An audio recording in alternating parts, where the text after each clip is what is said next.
हमारा आज का विषय है दूरभाष विज्ञान की सौगात। तो सर्वप्रथम हम दूरभाष प्रविधि की बात करते हैं।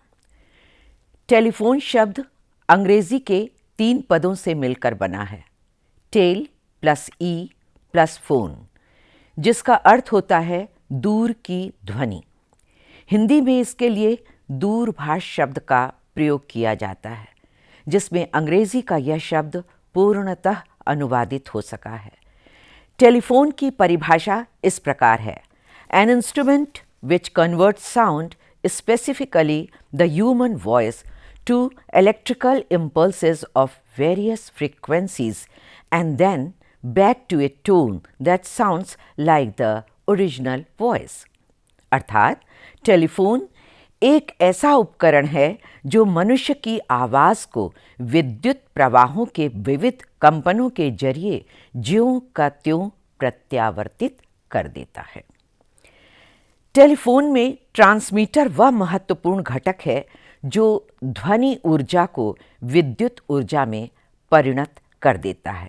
इसमें उच्चरित ध्वनि तरंगे एक तनुपुट में, जिसके पीछे रखे हुए कार्बन के कण परस्पर निकट आते हैं और फैलते हैं, जिसमें तीव्र कंपन होता है। कार्बन के कणों में प्रतिरोध क्रमशः घटता बढ़ता रहता है, जिस कारण टेलीफोन चक्र में प्रवाहित विद्युत धारा की प्रबलता भी कम या अधिक होती रहती है। 1 सेकंड में धारा के मान में जितनी बार परिवर्तन होता है, उसे उसकी आवृत्ति यानी फ्रीक्वेंसी कहते हैं। सामान्यतः 250 से 5000 प्रति सेकंड तक की आवृत्तियों को सुगमता से प्रेषित किया जाता है। अगर यह आवृत्ति 25,000 चक्र प्रति सेकंड हो जाए तो अत्यधिक उत्कृष्ट मानी जाती है। प्रेषित यानी ट्रांसमीटर, ग्राही यानी रिसीवर, इन दोनों की विशेषता के कारण ही श्रोता को वक्ता की वार्ता ठीक ऐसी प्रतीत होती है कि मानो वह पास में ही कहीं बोल रहा है। ट्रांसमीटर में एक तनुपुट होता है जो सिरों तक अत्यंत दृढ़ता से कसा होता है। वक्ता के मुख से प्रस्फुटित ध्वनि इस पर वायु के माध्यम से पड़ती है। उच्चरित ध्वनि की तीव्रता और मंदता के अनुसार पर्दे पर पड़ने वाला वायु का दबाव भी घटता बढ़ता रहता है। ट्रांसमीटर के कार्बन प्रकोष्ठ की रचना इस प्रकार की जाती है कि उसकी यांत्रिक रुकावट न्यून हो, ताकि प्रेषित की किसी भी स्थिति के लिए उच्च अधिमिश्रण दक्षता प्राप्त हो। अभीष्ट आवृत्ति अनुक्रिया प्राप्त करने के लिए पर्दे को दोहरी अनुनादी प्रणाली से संयुक्त कर दिया जाता है, जिससे केबल में अधिक से अधिक तार रखे जा सकें। टेलीफोन तारों में विद्युत धारा की प्रबलता स्थिर रखने के लिए भारण कुंडली का भी उपयोग किया जाता है। उच्च आवृत्ति वाली प्रत्यावर्ती धारा के उपयोग से टेलीफोन प्रणाली में एक अन्य महत्वपूर्ण विकास हुआ है। टेलीफोन वार्ता द्वारा उत्पन्न होने वाली विभिन्न प्रकार की तरंगों को संयुक्त करके प्रत्यावर्ती धारा एक वाहक धारा यानी कैरियर करंट को जन्म देती है। केंद्रीय संग्राही स्टेशन पर उन विभिन्न प्रकार के संकेत तरंगों की इस धारा में से छंटनी होती है, फिर उन्हें उनके उचित स्थान पर संप्रेषित किया जाता है। इसके अन्य उपकरण, टेलीफोन प्रणाली में स्विच पट भी एक महत्वपूर्ण अंग होता है। इसकी संरचना अत्यंत जटिल होती है। यह आधुनिक यंत्रकला और तकनीकी कौशल का एक उत्कृष्ट नमूना है। यह केंद्रीय टेलीफोन के बीच में रहता है। सभी टेलीफोन इससे जुड़े रहते हैं। प्रत्येक टेलीफोन के नंबर इस पट पर अंकित होते हैं और प्रत्येक नंबर के ऊपर एक छोटा सा बल्ब लगा रहता है। जब आप टेलीफोन उठाते हैं तब यह बल्ब जल उठता है और इसके सामने बैठा हुआ टेलीफोन ऑपरेटर एक प्लग द्वारा अपने हेडफोन का संबंध आपके टेलीफोन से स्थापित करता है। वह अपने सामने लगे हुए बटन को दबाकर दूसरे टेलीफोन की घंटी बजाता है। इस प्रकार वह दूसरे स्थान के व्यक्ति को सूचना देकर आप दोनों की वार्ता प्रारंभ करता है। यदि दूसरे टेलीफोन का संबंध उस केंद्र से नहीं होता तो वह उस केंद्र से जहां से वांछित टेलीफोन का संबंध होता है आपके टेलीफोन से जोड़ देता है।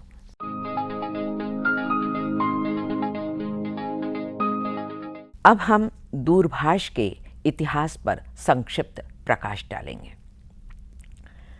आज से लगभग 150 साल पहले जब जर्मन वैज्ञानिक योहान फिलिप राइस ने तारों से जुड़े लकड़ी के एक गुटके में मुंह लगाकर बोला, घोड़े खीरे का सलाद नहीं खाते, तब उन्हें यह पता नहीं था कि वो दुनिया में क्रांतिकारी बदलाव करने जा रहे हैं। इस जर्मन वैज्ञानिक राइस को बहुत कम लोग जानते हैं।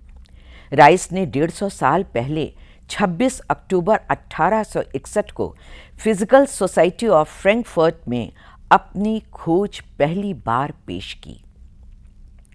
उन्होंने अपने लेक्चर का नाम दिया ग्लैवेनिक इलेक्ट्रिसिटी के जरिए जितनी भी दूरी पर आवाज़ों का पुनरुत्पादन। उस समय राइस सिर्फ 27 साल के थे। उन्होंने टेलीफोन पर पहले संचार के लिए जानबूझकर घोड़े और खीरे की बात की ताकि सुनने वाला हर शब्द ध्यान से सुने बिना यह न समझ पाए कि क्या कहा जा रहा है। उन्होंने अपनी फिजिक्स क्लास के लिए लकड़ी के एक कृत्रिम कान बना लिया था। इससे उन्होंने इंसानी कान जैसी तकनीकी का ही इस्तेमाल किया। किंतु राइस को ज़्यादा प्रसिद्धि नहीं मिली। वे अपनी खोज से बहुत बड़ा कुछ बना भी नहीं पाए। उनकी टेलीफोन एक ही तरफ से आवाज़ फेंक सकता था। दूसरी तरफ बैठा व्यक्ति उसी वक्त उस आवाज़ का जवाब नहीं दे पाता था। लेकिन ये कहा जा सकता है कि राइस ने इसकी शुरुआत कर दी थी। यदि वे जिंदा रहते तो इस खोज को अवश्य आगे बढ़ा सकते थे। मात्र 40 साल की उम्र में जनवरी 1874 में टीबी की बीमारी ने उनकी जान ले ली। इसलिए टेलीफोन के आविष्कार का श्रेय अलेक्जेंडर ग्राहम बेल को दिया जाता है। कान और मुंह पे लगाने वाले हिस्सों के साथ यह टेलीफोन 1870 के दशक में बाजार में आया और दूर संचार की दुनिया ही बदल गई। ग्राहम बेल को 1876 में पहला अमेरिकी पेटेंट मिला और जल्दी ही उनकी बनाई ये अद्भुत चीज़ दुनिया भर में फैल गई। 1877-78 में थॉमस अल्वा एडिसन ने कार्बन माइक्रोफोन बनाया जो टेलीफोन के इस्तेमाल किया जा सकता था। अगले एक दशक तक यही कार्बन माइक्रोफोन टेलीफोन का आधार बना रहा।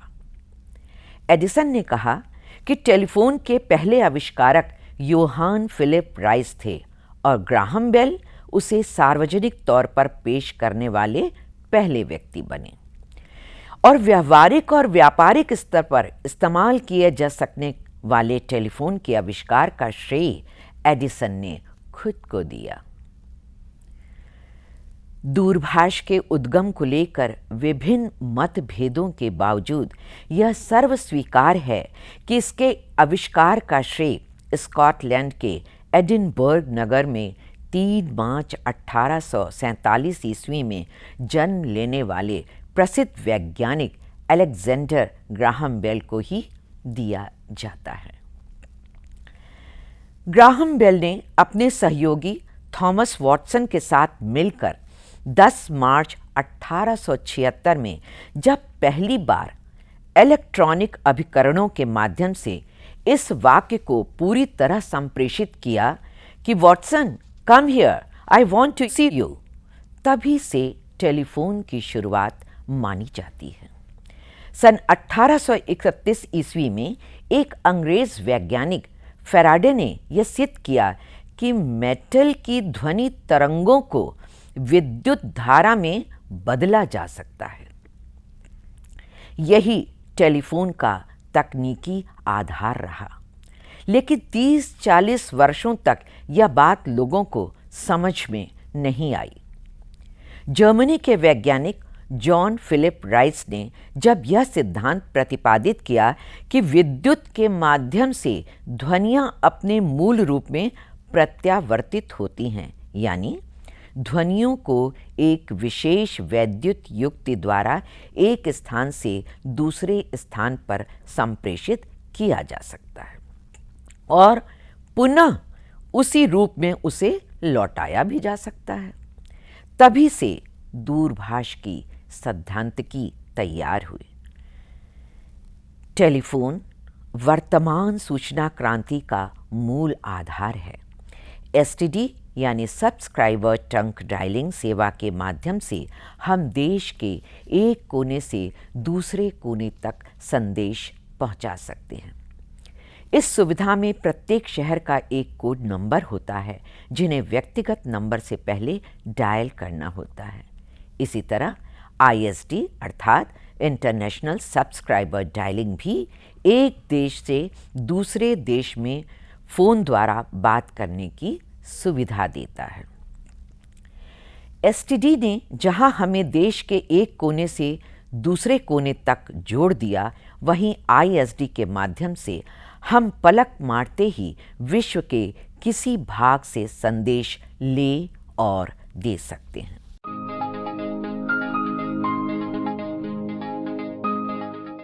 अब दूरभाष का प्रसार।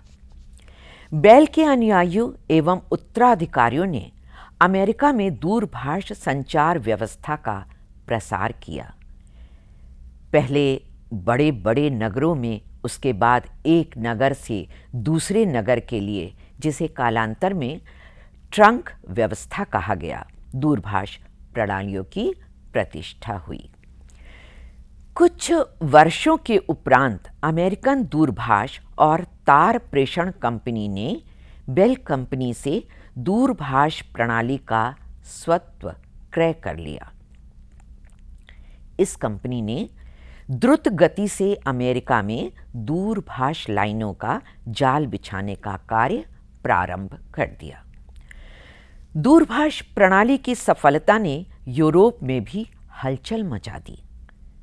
पहले तो अनेक देशों की सरकारों ने अपने अपने देशों में इस प्रणाली को लागू करने के प्रति घोर विरक्ति प्रदर्शित की, क्योंकि उन सरकारों ने तार प्रेषण प्रणाली पर अपना आधिपत्य रखा था और उन्हें भय था कि दूरभाष प्रणाली की प्रतिष्ठा से तार प्रेषण प्रणाली द्वारा होने वाली आय पर आघात पहुंचेगा। किंतु जर्मनी और स्विट्जरलैंड की सरकारों ने दूरभाष की महान उपयोगिता को ध्यान में रखते हुए सरकार द्वारा नियोजित दूरभाष व्यवस्था अपने अपने देशों में प्रतिष्ठित की। इससे प्रभावित होकर फ्रांस, बेल्जियम, नॉर्वे, स्वीडन और डेनमार्क ने भी ग्राम समाजों तथा अन्य तत्सदृश गैर सरकारी संस्थाओं के माध्यम से देश के ग्रामीण अंचलों में भी दूरभाष संचार प्रणाली को प्रारंभ कर दिया। ग्रेट ब्रिटेन ने पहले तो अपने देश में भय के कारण दूरभाष संचार प्रणाली आरंभ करने के प्रति कोई उत्साह नहीं प्रदर्शित किया, किंतु सन 1880 में ब्रिटिश न्यायालयों के निर्णय के आधार पर इसे डाक विभाग का एक अंग मान लिया गया। पहले तो प्राइवेट कंपनियों को 10% रॉयल्टी पर दूरभाष प्रणाली की स्थापना एवं प्रसार का अधिकार दिया गया, किंतु जब नेशनल दूरभाष कंपनी इस व्यवसाय में एकाधिकार होने लगा तो ब्रिटेन की सरकार ने डाक विभाग और नगर पालिकाओं को इस व्यवसाय में उक्त कंपनी की प्रबल स्पर्धा करने का निर्देश दिया। फलस्वरूप नेशनल दूरभाष कंपनी को बड़ी हानि उठानी पड़ी और अंत में बाध्य होकर उस कंपनी ने एक समझौते द्वारा अपनी संपूर्ण दूरभाष प्रणाली तथा उसका स्वत्व 1 जनवरी 1912 ईस्वी को डाक विभाग को हस्तांतरित कर दिया। प्रथम विश्व युद्ध के पूर्व तक तो दूरभाष संचार प्रणाली की दशा अत्यंत दयनीय थी, किंतु इसके उपरांत जब ग्रेट ब्रिटेन की आर्थिक स्थिति कुछ सुदृढ़ हुई, 1911 ईस्वी में जहां ग्रेट ब्रिटेन में केवल 7 लाख पोस्ट ऑफिस दूरभाष युक्त थे, वहां 1912 ईस्वी में उनकी संख्या बढ़कर 40 लाख हो गई थी।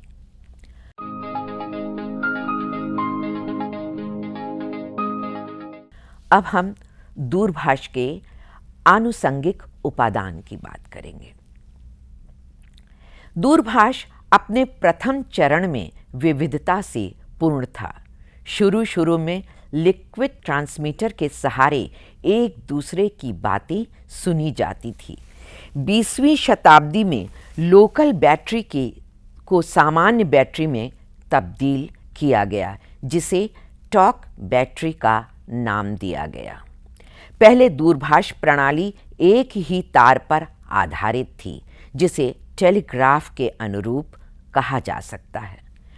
टेलीग्राफ का आविष्कार अमेरिकी वैज्ञानिक सैमुअल मोर्स ने सन 1837 ईस्वी में किया था। यह संदेश भेजने की ऐसी प्रणाली है जिसमें तारों का प्रयोग किया जाता है, इसलिए इसे तार यंत्र भी कहते हैं। विद्युत चुंबकीय प्रभाव संचालित टेलीग्राफ से एक दूसरे स्थान तक डैश और डॉट की भाषा में समाचार प्रेषित किए जा सकते हैं। दूसरी ओर प्राप्त डॉट और डैशों को डीकोड करके मूल संदेश को पढ़ा जा सकता है। टेलीग्राफ के 3 भाग होते हैं: प्रेषक, लाइन का तार और ग्राहक। अब टेलीफोन एक्सचेंज। जैसे जैसे विज्ञान में विकास होता गया एवं नई नई तकनीकें शामिल होती गईं, टेलीफोन एक्सचेंज में भी परिवर्तन होते गए। नवीन टेक्नोलॉजी से युक्त सीमेंस एवं एनईसी कंपनियों का दूरभाष के प्रचार प्रसार में बहुत योगदान है। सीमेंस जर्मनी में आयातित नई तकनीकी का एक महत्वपूर्ण टेलीफोन एक्सचेंज है, जिसमें उच्च क्षमताएं एवं लचीलापन है। इसकी स्विचिंग क्षमता 2,52,000 और लॉग है। सीमेंस को ISDN क्षमता के अनुरूप बनाया गया है। ISDN क्षमता के दूरभाष केंद्र एक ही टेलीफोन लाइन पर टेलीफोन, फैक्स, डाटा सर्किट एवं कंप्यूटर सर्किट जोड़ सकता है। इसमें सभी मानक सिग्नल सिस्टम कार्य कर सकते हैं। इसमें संक्षिप्त डायलिंग, कॉल वेटिंग, कॉल स्थानांतरण, कॉन्फ्रेंस कॉल, अलार्म कॉल, द्वेषपूर्ण कॉल का पता लगाना तथा डायनामिक एसटीडी लॉकिंग जैसी सुविधाएं उपभोक्ता को प्रदान की जा सकती हैं। NEAX61S जापान की ही NEC कंपनी द्वारा विकसित डिजिटल इलेक्ट्रॉनिक स्विचिंग प्रणाली है। इस प्रणाली में समय विभाजन स्विच की टर्मिनल क्षमता 480 चैनल की है तथा इसकी स्विचिंग क्षमता 240 और लॉग की है।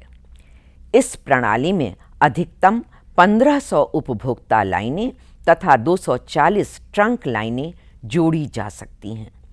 इस प्रणाली की कॉल संभालने की क्षमता 7000 BHCA है।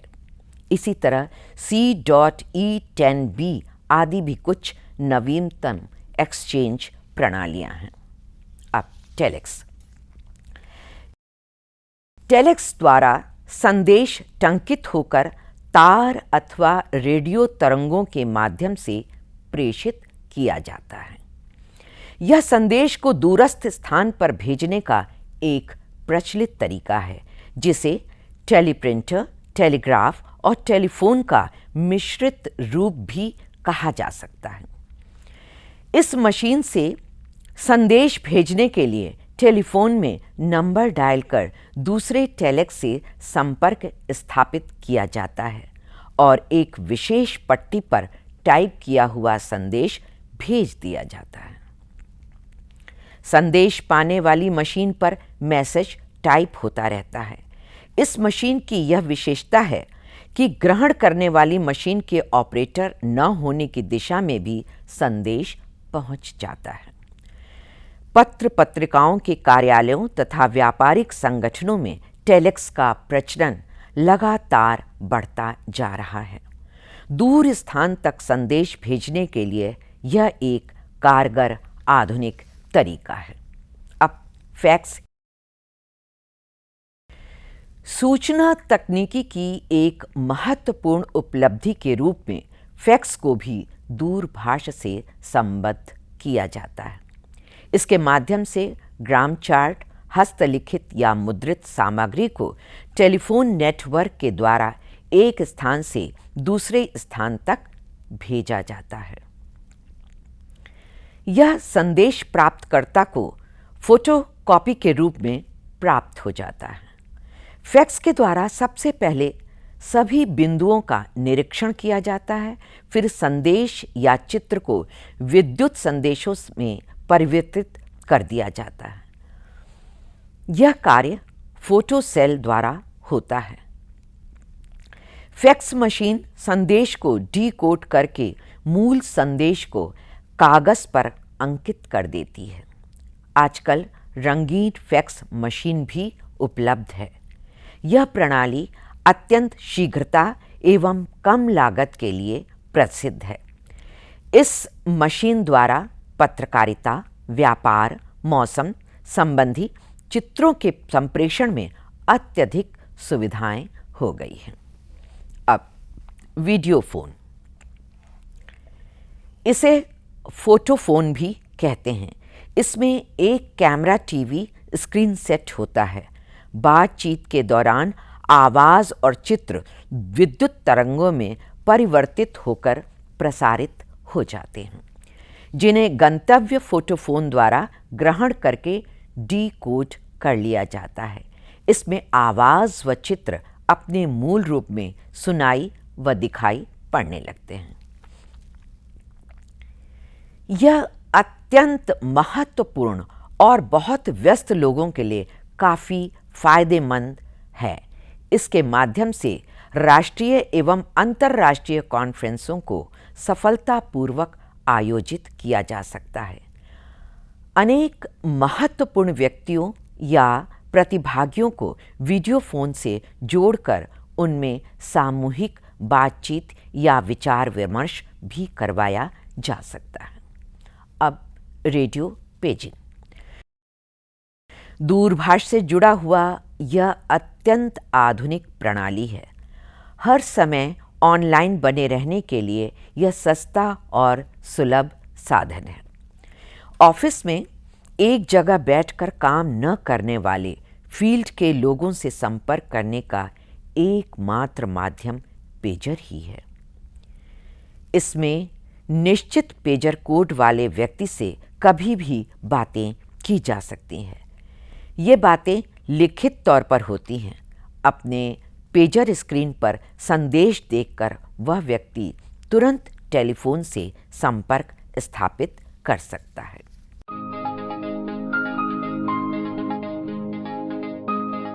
अब अंत में दूरभाष भारत के संदर्भ में। टेलीग्राफ और टेलीफोन के आविष्कार के तुरंत बाद ही भारत में दूर संचार सेवाओं की शुरुआत हो गई थी। कोलकाता और डायमंड हार्बर के बीच पहली टेलीग्राफ लाइन 1851 में शुरू हुई। मार्च 1884 तक आगरा से कलकत्ता को तार संदेश भेजे जा सकते थे। सन 1900 ईस्वी तक भारतीय रेलवे में टेलीग्राम और टेलीफोन का उपयोग होने लगा था। भारत में टेलीफोन की शुरुआत सन 1881-82 में कलकत्ता में हुई। 700 लाइनों की क्षमता वाला स्वचालित टेलीफोन एक्सचेंज 1913-14 में शिमला में चालू किया गया। स्वतंत्रता के बाद देश में एक स्वतंत्र दूर संचार नियामक संस्था की स्थापना की गई। वर्तमान तक आते आते दूर संचार के क्षेत्र में भारत ने काफ़ी उन्नति कर ली है। फ़ोन की संख्या के आधार पर भारत विश्व का 10वां सबसे बड़ा टेलीकॉम नेटवर्क है। भारतीय टेलीकॉम नियामक प्राधिकरण यानी TRAI की स्थापना 1997 में हुई। यह प्राधिकरण दूर संचार के क्षेत्र में उदारीकरण और निजी क्षेत्र की भागीदारी को देखते हुए तथा समस्त ऑपरेटरों को समान सुविधाएं प्रदान करने के लिए एक नियामक की भूमिका के तौर पर गठित किया गया। दूर संचार क्षेत्र के सार्वजनिक उपक्रम इस प्रकार हैं। पहला, भारत संचार निगम लिमिटेड। दूसरा, महानगर टेलीफोन निगम लिमिटेड। तीसरा, विदेश संचार निगम लिमिटेड। चौथा, इंडिया टेलीफोन इंडस्ट्रीज। और पांचवां, टेलीकम्युनिकेशन कंसल्टेंट्स इंडिया लिमिटेड। इस प्रकार अंत में कहा जा सकता है कि दूरभाष विज्ञान का ऐसा चमत्कार है जिसने मनुष्य के बीच के संप्रेषण को सरल बनाया। दूर बैठे व्यक्ति से तुरंत बात करने की सौगात सबसे पहले दूरभाष ने ही मनुष्य की झोली में डाली। संवाद मनुष्य की सबसे बड़ी उपलब्धि है। इस उपलब्धि को विस्तारित, त्वरित और पारदर्शी बनाने का काम दूरभाष ने किया। अतः विज्ञान की अनुपम सौगात है दूरभाष।